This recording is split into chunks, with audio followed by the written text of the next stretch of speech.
माण तालुक्यातील मलवडी येथे टोळक्याकडून तरुणावर जीवघेणा हल्ला केल्याची घटना घडली असून या हल्ल्यात आकाश दशरथ मगर हा तरुण गंभीर जखमी झालाय। तसेच टोळक्याने एका ओमनीची प्रचंड नासधूसही केली आहे। याबाबतची माहिती अशी की मलवडीतील आकाश दशरथ मगर व सत्रेवाडी येथील प्रवीण अशोक सत्रे यांची महिनाभरापूर्वी बसस्थानक परिसरात वाहन लावण्यावरून बाचाबाची झाली होती।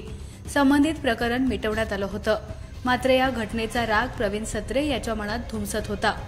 हा राग मनात धरून सोमवार 10 जून रोजी दुपारी 1 वाजण्याच्या सुमारास इनोवा गाडीतून आलेल्या प्रवीण यानं दुचाकीवरून आलेल्या आपल्या साथीदारांसह बसस्थानक परिसरात ओमनी गाडीत बसलेला आकाश मगर याच्यावर लाकडी दांडकी, दगड यांच्यासह लाताबुक्क्यांनी हल्ला चढवला।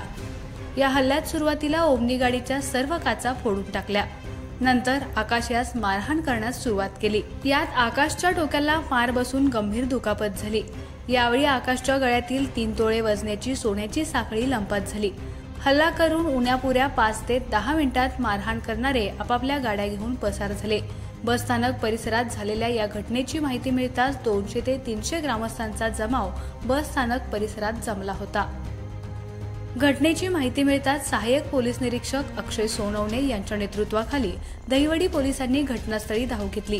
तणावपूर्ण परिस्थिती नियंत्रणात आल्यानंतर सीसीटीव्हीचा आधार घेत पोलिसांनी आरोपी प्रवीण अशोक सत्रे, अनिकेत त्र्यंबक सावंत, नकुल संजय जाधव, ज्ञानेश्वर अशोक सत्रे, अशोक जगन्नाथ सत्रे व एक विधी संघर्षग्रस्त बालक यांना ताब्यात घेतलं। गंभीर जखमी आकाश मगर यास दहिवडीत उपचार करण्यात आले। आकाशनं दिलेल्या फिर्यादीवरून संबंधित आरोपींवर गुन्हा दाखल करण्यात आलाय।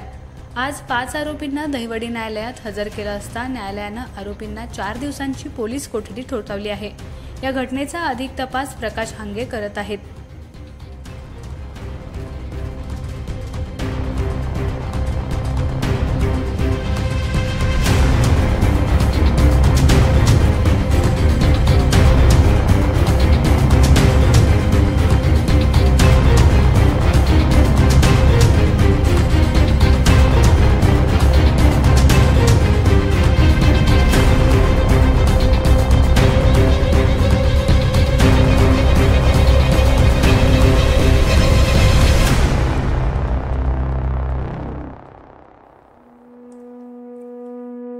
आमच्या खबर गावाकडची या चॅनेलला सबस्क्राइब करा, लाईक करा आणि आमचे व्हिडिओ शेअर करा।